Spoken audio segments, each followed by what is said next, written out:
45-year-old Mark Terry is behind bars for fatally beating his 81-year-old mother Mardia Terry during an argument inside their home.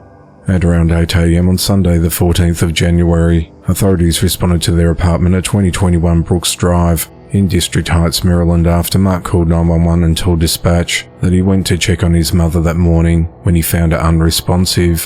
When officers arrived, they found Mardia deceased inside the living room with bruises and trauma to her body, with her clothes ripped apart.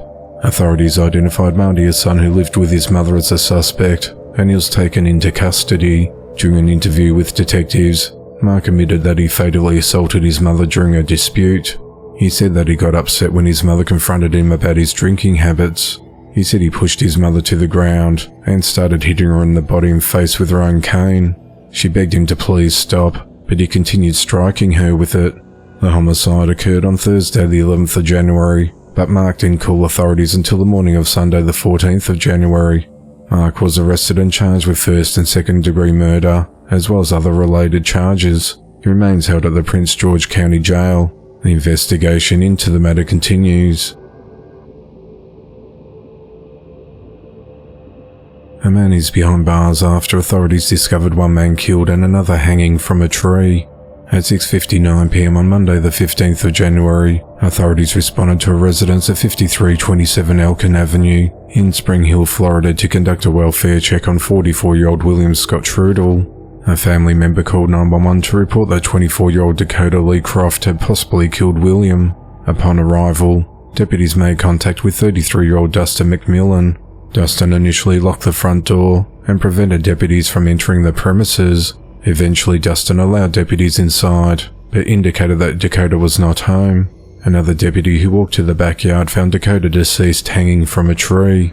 Deputies then conducted a search of the surrounding area, where they located William's body lying on the ground in a nearby wooded lot. Deputies located drag marks from the side garage door of the residence to where William's body was located. During questioning, Dustin advised that he and Dakota had purchased alcohol earlier that day and had been drinking, and they devised a plan to attack William.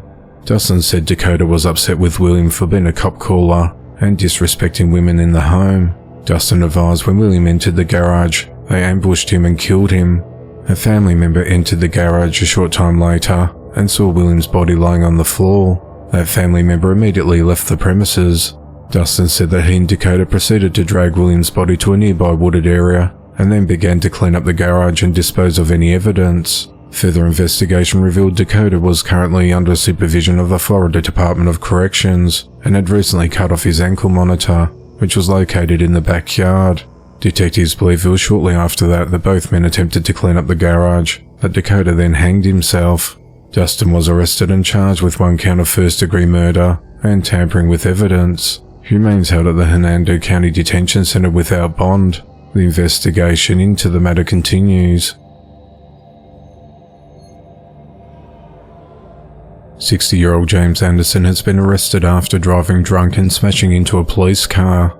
At around 7:15 p.m. on Monday the 15th of January, James struck a police cruiser while its emergency lights were activated and parked for traffic control at the intersection of 18th Avenue South and Dr. Martin Luther King Jr. Street South in St. Petersburg, Florida.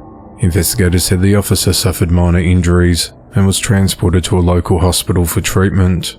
The driver was determined to be impaired and was also found to be in possession of fentanyl. James was arrested and charged with DUI involving property damage, driving on a suspended license, and possession of fentanyl. The investigation into the matter continues. 19-year-old Jaden Marie is behind bars for stabbing a man outside a bar. At 12:05 a.m. on Sunday the 14th of January, authorities responded to Little Bobby's Bar and Grill in McIntosh, Minnesota on reports of a stabbing.